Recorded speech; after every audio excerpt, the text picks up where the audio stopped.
The mining platform groaned under the weight of Kepler 442b's heavy atmosphere as Damon Williams adjusted his helmet's air filter. After 15 years working salvage operations across the outer colonies, he'd learned to trust his instincts about abandoned stations. This place felt different though. The usual signs of hasty evacuation were there, but something else lingered in the recycled air. "Looks like the mining company cleared out fast," said Maya Jackson, scanning the empty corridors with her biodetector. Her dark skin glistened with sweat despite the station's failing climate control. "Left everything behind except the valuable stuff."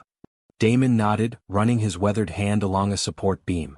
The metal hummed with residual energy, which was odd for a station supposedly dead for 3 years.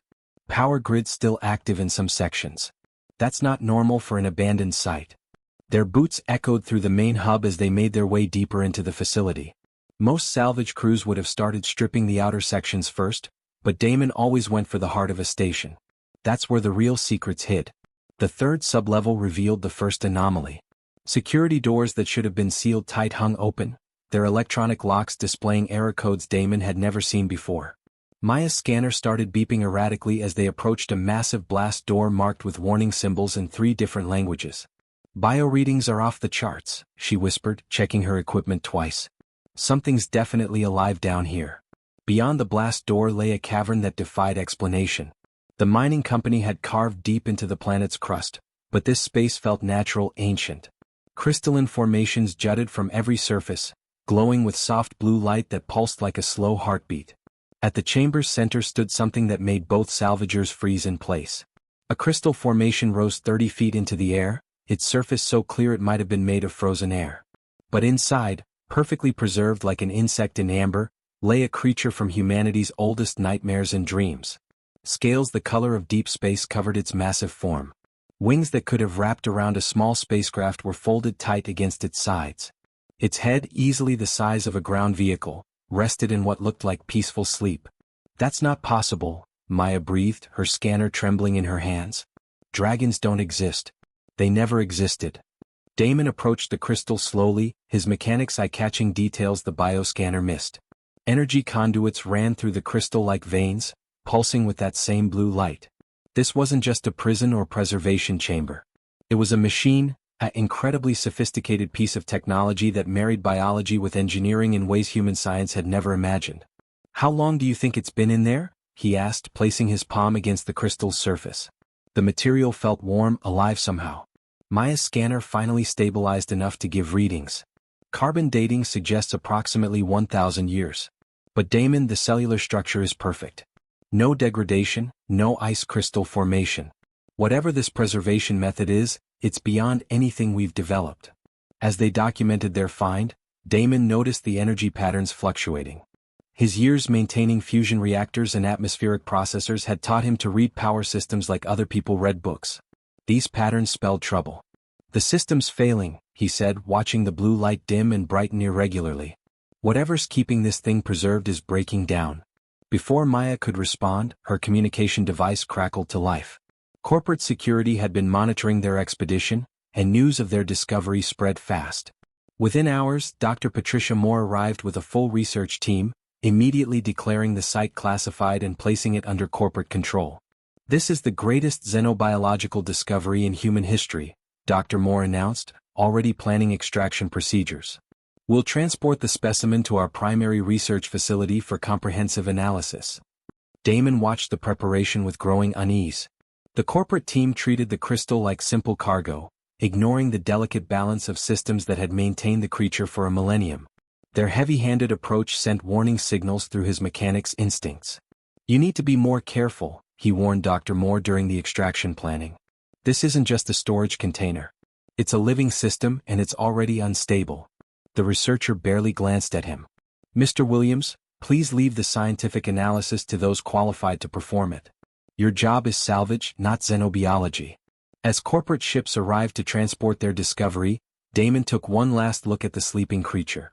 Something in its peaceful expression reminded him of the ancient machines he'd spent his life repairing, devices that worked not through brute force but through harmony and understanding. He had a sinking feeling that Dr. Moore's team was about to wake something they weren't prepared to handle. The research facility's sterile white walls made Damon uncomfortable as he performed his routine maintenance rounds.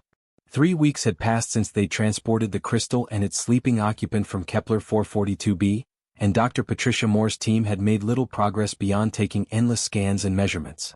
The cellular structure is unlike anything in our databases, Dr. Moore explained to a group of visiting officials, gesturing toward the massive crystal chamber now housed in the facility's central laboratory. We're dealing with a species that achieved biological perfection centuries before humans left Earth. Damon adjusted the atmospheric processors that kept the lab environment stable, listening to the conversation while trying not to roll his eyes. The scientists talked about the creature like it was a museum piece, not a living being that had somehow survived 1,000 years of imprisonment. Maya Jackson approached his workstation looking tired. As the expedition's original xenobiologist, she'd been assigned to the research team but found herself increasingly sidelined by Dr. Moore's specialists. They're planning to increase the scanning intensity tomorrow, she said quietly. Full spectral analysis, molecular probe insertion, the works. That's a bad idea, Damon replied, checking his diagnostic readings. The power fluctuations are getting worse. Whatever's keeping that thing alive is barely holding together. Through the laboratory's observation windows, they could see Dr. Moore's team setting up their equipment around the crystal chamber. Heavy scanning devices, probe arrays, and analysis computers surrounded the sleeping creature like mechanical vultures. None of them seemed to notice the subtle changes Damon had been tracking, the way the blue light pulsed more erratically each day. I tried explaining the energy pattern degradation to Dr. Moore, Maya continued. She said my equipment wasn't sophisticated enough for proper readings. Damon snorted. Right. Because a handheld scanner can't read power systems as well as a mechanic who's been fixing them for 20 years. That evening, alone in the laboratory for his night shift maintenance, Damon found himself talking to the creature as he worked. It was an old habit from his early days as a mechanic, chatting with malfunctioning equipment while he figured out what was wrong. They don't get it, do they? He said, calibrating the atmospheric controls near the crystal chamber. They think you're just sleeping in there like some kind of fancy refrigerator. But this whole setup is alive, working with you to keep you safe. The crystal's surface rippled slightly, like water disturbed by a stone. Damon paused, wondering if he'd imagined it. Yeah, I can see it too, he continued, warming to his subject. The way the energy flows through those conduits, how the temperature adjustments respond to your breathing patterns. This isn't just preservation technology. It's partnership. The crystal and you working together. He moved closer, studying the intricate patterns of light flowing through the crystal matrix. Dr. Moore's team wants to jam probes into this system tomorrow. They're treating it like a piece of machinery they can take apart and analyze. But that's not how it works, is it? This needs gentle hands, understanding. You can't fix a living system by attacking it. As he spoke, Damon noticed the energy patterns stabilizing slightly, as if the system was responding to his words. He'd seen similar responses in damaged equipment before, machines that seemed to calm down when handled with respect rather than force. The power fluctuations are getting worse because you're scared, he realized aloud. These corporate types are poking and prodding and you can feel it even in your sleep. The crystal's trying to protect you, but it's failing under the stress. The next morning brought chaos. Dr. Moore's team began their intensive scanning protocol, flooding the crystal chamber with various forms of radiation and electromagnetic pulses. Alarms immediately began sounding as the facility's power grid fluctuated wildly. Shut it down. Damon shouted, rushing to the emergency controls. You're overloading the crystal's defense systems. The readings are incredible, Dr. Moore called back, ignoring his warning. We're getting cellular activity spikes unlike anything we've recorded. That's when it happened. The creature's eyes opened. Not slowly, not gradually, but all at once, ancient intelligence blazing with golden fire. The crystal chamber filled with blinding light as energy patterns surged through the matrix with enough force to make the entire facility shake. Every person in the laboratory stepped back except Damon, who found himself locked in the creature's gaze. Those golden eyes held depths of knowledge and pain that made his breath catch. They were looking directly at him, the mechanic who had spoken words of understanding in the lonely darkness. The creature's consciousness touched his mind like a whisper of wind through vast spaces, carrying with it the echo of a single word that would change everything. Help. The golden eyes held Damon's gaze as chaos erupted around them. Scientists scrambled to shut down their equipment while security personnel shouted orders through their communication devices. But all Damon could hear was that single word echoing in his mind like a distant bell. Help. The voice wasn't exactly a voice. It felt more like understanding flowing directly into his thoughts, bypassing his ears entirely. The facility's computer systems flickered and hummed, as if the creature was somehow speaking through the technology itself. "Everyone out," Dr. Moore commanded, her voice tight with panic. "Initiate lockdown procedures immediately." But Damon couldn't move. The creature's consciousness pressed gently against his mind, not forcing entry but waiting for permission. In all his years fixing broken machines, he developed an instinct for when something needed help versus when it posed danger. This felt like the former. "It's okay," he whispered, aware that security cameras were recording every word. "I'm listening." The connection deepened, and suddenly Damon's mind filled with images that weren't his own. He saw vast cities that grew like living trees, their buildings breathing with organic rhythms. Spacecraft that looked more like giant butterflies than metal constructs soared between stars that pulsed with familiar blue light. "My name carries sounds your throat cannot make," the creature's thoughts whispered through the facility speakers, causing several technicians to jump. "But you may call me Arya." Dr. Moore pressed against the laboratory's reinforced glass, her scanner held high. "Damon, step away from the specimen immediately. We don't know what kind of mental influence it might be exerting." "She's not influencing me," Damon said, his eyes still locked with Arya's. "She's explaining." More images flowed through their connection. Damon saw Arya's people, tall and graceful beings who had learned to merge their biology with technology in ways humans had never imagined. They didn't build machines. They grew them, nurturing living computers and organic spacecraft like farmers tended crops. "We were called the Kyler," Arya continued, her mental voice carrying deep sadness. "We believed that life and technology should dance together, not fight for dominance. For 3,000 years, we shared this philosophy with any species willing to learn." The images shifted, showing darker scenes. Another species, mechanical and cold, attacked the Kyler worlds with weapons that turned their own living technology against them. Cities died like poisoned forests. The organic spacecraft fell from the sky like wounded birds. "The Vex saw our ways as abomination," Arya explained. "They believed pure technology should dominate organic life. Our peaceful nature made us easy targets for their genocide." Damon felt tears on his cheeks as he witnessed the destruction of an entire civilization. "How did you survive?" "I was captured, not killed. The Vex found our biotechnology fascinating despite their hatred of it. They wanted to study how we merged flesh with machines, so they built this crystal prison to keep me alive but helpless." The crystal chamber pulsed brighter, and Damon could see the intricate network of biomechanical systems that had sustained Arya for a millennium. It was beautiful and terrible at the same time, a masterpiece of engineering designed for torture. "The Matrix was meant to slowly drain my life force while preserving my body for their experiments," Arya continued.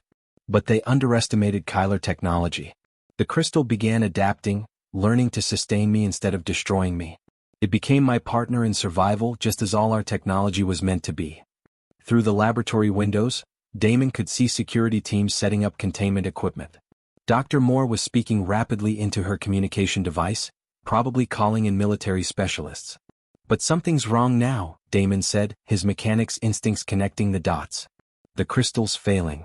Your scientists' crude scanning methods have damaged the delicate balance," Arya confirmed. "They treat the crystal like dead matter to be analyzed, not understanding that it's alive and responding to their hostility. The Matrix connection is severing. I am dying." Damon looked at the diagnostic readings on his handheld scanner. The energy patterns that had maintained harmony for 1,000 years were fragmenting, becoming chaotic. "How long do you have?" "Perhaps days. Maybe hours." Arya's mental voice grew fainter. "The Vex built their prison well. Even with the crystal's help, I cannot repair the damage from within." "Then I'll fix it from outside," Damon said without hesitation. Arya's surprise rippled through their connection. "You would help me? Your own species fears what they do not understand." "I've been fixing broken things my whole life," Damon replied, studying the crystal's failing systems. "Besides, you trusted me enough to ask for help. That's not something a monster would do." For the first time in their conversation, Arya's mental voice carried warmth instead of sadness. "Your species fascinates me. You approach technology with intuition rather than pure logic. Perhaps that is exactly what I need." Security guards burst through the laboratory doors just as Damon reached for his repair tools. Their heavy boots echoed against the sterile floor as they formed a protective barrier between him and the crystal chamber. "Step away from the specimen, Williams," barked Commander Hayes, the facility's head of security. His hand rested on his weapon while his team aimed their stun rifles at both Damon and the glowing crystal. Dr. Moore has ordered immediate containment protocols. You don't understand, Damon said, his toolbox clutched in his hands. The crystal matrix is collapsing. If we don't stabilize it now, she'll die. It's not human, Commander Hayes replied coldly. It's a potentially dangerous alien that's been manipulating your thoughts. We're taking no chances. Through their mental connection, Damon felt Aria's growing weakness. The damaged biomechanical systems were failing faster now, her life force draining away like water through a broken dam. He could see the energy readings on his scanner dropping by the minute. Please, he said to the security team. Just give me 30 minutes. I know I can fix this. Dr. Moore appeared in the doorway, her face flushed with excitement and fear. The creature's neural activity is off the charts. It's definitely influencing Mr. Williams somehow. We need to sedate both of them until we understand what we're dealing with. I'm not being controlled, Damon protested, but even as he spoke, he wondered if the others could tell the difference. His connection with Aria felt natural, like talking to an old friend, but how could he prove that to people who saw only danger? Maya Jackson pushed past the security guards, her own scanner beeping frantically. The bio readings are critical, she announced. Whatever's happening, the creature is dying. Fast. Aria's mental voice whispered weakly in Damon's thoughts. The matrix cannot hold much longer. The damage spreads faster than I can compensate. Let me help, Damon whispered back, ignoring the stares from the security team. To repair the matrix from outside, you would need to interface directly with my biosystems, Aria explained. The process would create a mental bond far deeper than simple communication. You would experience my memories, my pain, my 1,000 years of imprisonment. I cannot ask that of you. Damon looked at the failing energy readings, then at the security guards preparing their sedation equipment. You're not asking. I'm volunteering. Before anyone could stop him, he dropped his toolbox and placed both hands on the crystal's surface. The moment his skin made contact, the world exploded into sensation. Pain hit him first, centuries of isolation and despair flooding through his consciousness like acid. He felt every moment of Aria's imprisonment, the crushing loneliness of being the last of her kind, the slow madness that came from watching civilizations rise and fall while trapped in crystal sleep. Damon. Maya's voice seemed to come from very far away as his body convulsed against the chamber. But beneath the pain he felt something else. Aria's memories of her people, their incredible bond with living technology. Through her experiences, Damon began to understand how biomechanical systems truly worked. It wasn't about forcing metal and flesh together, but about creating harmony between them, like teaching two different languages to sing the same song. His mechanics instincts merged with Aria's ancient knowledge, and suddenly he could see exactly what was wrong with the crystal matrix. The Vex had built it to cause suffering, but the crystal had learned to love its prisoner instead. Now, damaged by the scientist's crude scanning, it was trying to protect Aria by shutting down completely, not realizing that would kill them both. I can fix this, he gasped, his hands moving across the crystal's surface as if he'd been repairing such systems his entire life. The Matrix just needs to remember its original purpose. Through their bond, Aria guided his understanding while he worked. Energy conduits that had been severed by electromagnetic scanning slowly reconnected under his touch. Biomechanical pathways that had been forcing themselves closed out of fear began to open again as he whispered reassurances to the living crystal. You're both safe now, he told the Matrix, feeling its consciousness respond to his words. She's not your prisoner anymore. You're partners. You can work together. The security team watched in amazement as the chaotic energy readings stabilized. The harsh alarms fell silent, replaced by the gentle hum of perfectly balanced technology. But the deeper connection was changing Damon too. Aria's memories became part of his own knowledge. Her understanding of biotechnology merged with his intuitive grasp of machinery. He could feel her species' gentle philosophy taking root in his mind, the belief that all technology should serve life rather than dominate it. What's happening to them? Dr. Moore whispered, staring at the readings that showed both human and alien neural activity synchronizing. They're becoming something new, Maya answered, her voice filled with wonder rather than fear. Something neither human nor Kyler, but both. The crystal chamber cracked like an eggshell as Aria began to emerge. Her massive form unfolded slowly, wings stretching for the first time in 1,000 years. The laboratory's ceiling retracted automatically, responding to some ancient programming that recognized her presence. Containment breach. Commander Hayes shouted into his radio. Request immediate military backup. The specimen is breaking free. But Damon felt no fear as he watched Arya rise to her full height. Through their bond, he could sense her wonder at breathing real air again, at feeling space around her body instead of crystal walls. Her scales shimmered with colors that had no names in human language, and her eyes held the depth of someone who had seen civilizations bloom and fade. "Thank you," she said, her mental voice now strong and clear. "For the first time in centuries I am truly free." Dr. Moore backed against the wall as armed security personnel flooded the laboratory. "Sedate them both immediately." The creature's influence over Williams could spread to others. "Nobody's influencing anybody," Damon said, his voice carrying a calm authority that surprised everyone present. The bond with Arya had changed him, filling gaps in his understanding he hadn't even known existed. "She's not dangerous. She's just been alone for too long." Through the facility's communication system, alerts blared about containment protocols and evacuation procedures. Corporate executives were demanding immediate transport of the specimen to a more secure location, while military advisors recommended destroying it as a potential threat. Arya's head turned toward the speakers, and her expression darkened with ancient anger. "They speak of me as if I were an object to be owned. The Vex used similar words when they caged my people." "Easy," Damon said, placing his hand on her scaled forearm. "These aren't the Vex. They're just scared of what they don't understand." But Arya's fury had awakened something else. Throughout the research facility, dormant systems began responding to her presence. Computer terminals flickered with biomechanical patterns. Ventilation systems started breathing with organic rhythms. The very walls seemed to pulse with newfound life. Maya stared at her readings in amazement. "The entire facility is transforming. It's like the building itself is becoming alive."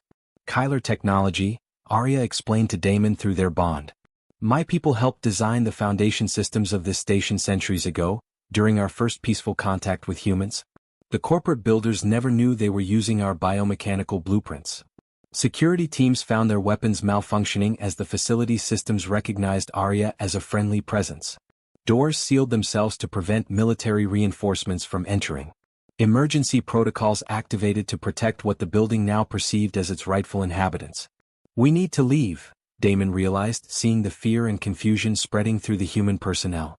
"They'll call in more forces, maybe orbital strikes if they think you're too dangerous." Arya nodded, her massive form moving through the transformed laboratory with surprising grace. "There is a ship in the lower docking bay. My people's influence runs deeper in this facility than anyone suspected." Together, they made their way through corridors that reshaped themselves to accommodate Arya's size. The facility's artificial intelligence, now awakened to its Kyler heritage, cleared their path while gently redirecting human personnel away from potential conflicts. In the docking bay, what had once been a standard corporate transport vessel was transforming before their eyes. Metal hull plating shifted into scaled hide. Engine exhausts became breathing vents. The cockpit controls grew into something that looked more like a living nervous system than traditional instrumentation. "She's beautiful," Damon whispered, running his hand along the ship's new biomechanical surface. Through his bond with Arya, he could feel the vessel's consciousness awakening, eager to fly after years of mechanical sleep. "All our ships were partners, not just vehicles," Arya explained as they boarded. "This one remembers her true nature now." As military aircraft approached the facility, the transformed ship lifted gracefully into the sky. Her organic systems made her nearly invisible to conventional sensors, and her biomechanical engines left no traditional exhaust signature to track. From orbit, Damon watched the research facility below continuing its transformation. The building pulsed with biomechanical light as dormant Kyler systems fully awakened, creating humanity's first glimpse of truly living architecture. "Where do we go now?" he asked, settling into a pilot's chair that molded itself to fit his body perfectly. Arya's mental voice carried excitement for the first time since their meeting. "My people scattered hidden archives across this galaxy before the Vex found us. Repositories of knowledge, preserved cities, maybe even survivors. With your human intuition and my memories we can find them." The ship's living computer displayed star charts marked with locations that human science had never discovered. Worlds where Kyler biotechnology waited in patient sleep, ready to teach any species wise enough to approach with respect instead of conquest. "Partners?" Damon asked, feeling the ship respond to his thoughts as much as his hands. "Partners," Arya agreed, and together they set course for the first hidden archive, carrying with them the hope of bridging two very different approaches to technology and life itself.